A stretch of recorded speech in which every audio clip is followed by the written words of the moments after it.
Également, et si la ligne 9 allait un peu plus loin que la mairie de Montreuil? Plus de 6 millions de voyageurs passent chaque année par ce terminus.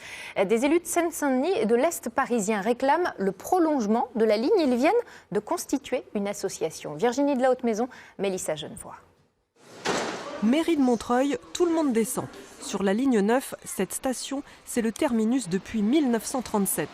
Alors aujourd'hui, les élus de l'Est parisien et de 6 communes voisines de Montreuil, comme les Lilas, Rosny-sous-Bois ou encore Noisy-le-Sec, se sont officiellement constitués en association pour tenter d'accélérer le processus de prolongement de la ligne 9, toujours promis mais encore jamais réalisé. Moi, je me fixe comme objectif, dans les 5 ans, de faire avancer et de faire décider le prolongement de la ligne 9.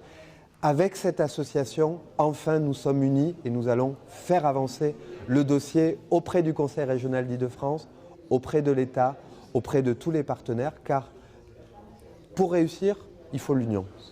Prolonger la ligne 9, cela permettrait des connexions avec de futures lignes, avec le tramway T1 par exemple, ou encore avec la ligne 11 en cours de prolongement. Et les usagers représentés dans cette nouvelle association ont aussi des propositions à faire. Si on nous écoutait, ça serait juste dans le prolongement de la 11. C'est-à-dire qu'on prolongerait la ligne 11 et on réutiliserait le tunnelier de la 11 pour tout de suite prolonger la 9. Le but est de désenclaver le Haut-Montreuil et notamment l'hôpital intercommunal André Grégoire, desservi uniquement par des bus. Un territoire de l'Est parisien qui ne cesse de se développer économiquement et représente près de 300 000 habitants. Alors 2 stations de métro en plus, oui, mais quand?